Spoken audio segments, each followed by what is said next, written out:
And so he calls me literally the afternoon that I'm done with 300 Rise of an Empire. And he said, Tom, what are you doing tonight? And I said, well, I'm wrapping up the shit in the studio and I'm going to empty a bottle of wine and I'm going to go for a nap of like a week. I'm going in hibernation, man. And so he said, no, you're not. I booked you a ticket to Sydney and you go home, pack your shit. You're supposed to be at the airport at 11 o'clock at night and you're flying to Sydney.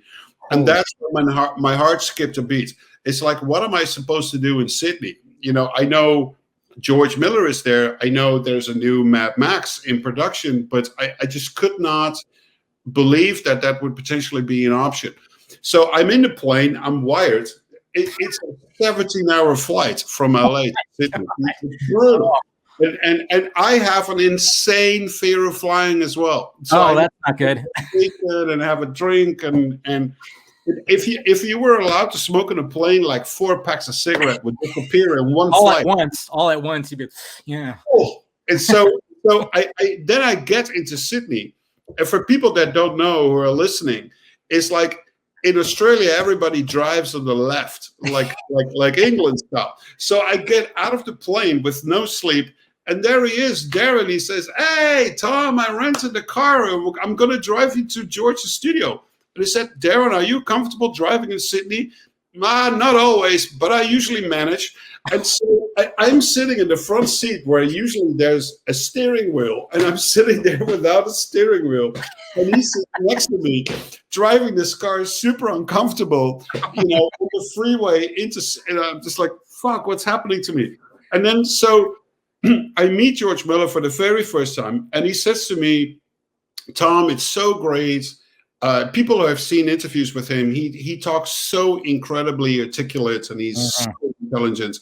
And so he says to me, thank you very much for coming to Sydney. And I want you to show where the movie is at. He said, there's no beginning and there's no ending, but there's a middle part that is 3.5 hours long. And please watch it and we'll talk after you see it. So then I'm rolled into this theater. By now I'm up 28 hours. And I'm sitting in this theater. And the first thing that I see is that crazy guy in a red suit with a white face that is screaming and playing guitar. with the fire coming out of the car. Holy shit. And so after that, I see him and he says, let's meet tomorrow morning.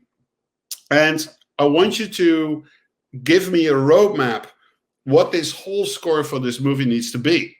He says, I'll see you tomorrow at 9. So I leave with Darren, and Darren said to me, I know you haven't been sleeping, but you've got some homework to do tonight. And I said, I guess I have. And so again, I was up for a whole night, just making a whole plan, just like this and that, so with YouTube links and examples of music and everything. And so the next day I come in and he just sits there and he says, okay, please tell me your story. And I talk for almost 2-3 hours on end, and he just sits there listening, not interrupting me anything or whatsoever. He's just listening, very concentrated for 3 hours. After 3 hours, he stands up, he walks towards me, and he gives me his hand, and he said, Tom, I want you to be the composer on Fury Road. 2 hours later, I'm at the airport, and I'm checking into the flight, and I called one of my best friends. It's like, dude, you have no idea what the fuck just happened to me. Oh my God. And that's where the 2-year ride started to finish Mad Max. Oh my God. I can't even. So you just basically watched like a 3.5 hour cut of Mad Max movie. Yeah.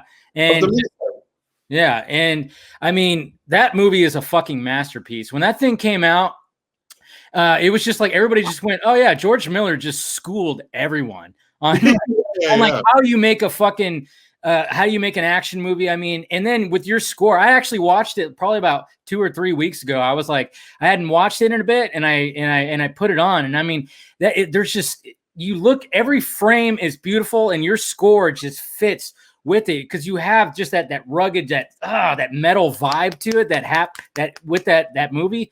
Oh my God. I mean, and then there's been talk about the sequel or like a Furiosa.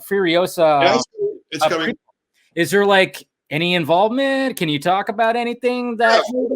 No. George and I work together. So I'm actually currently working with him on a different movie before that movie is being made.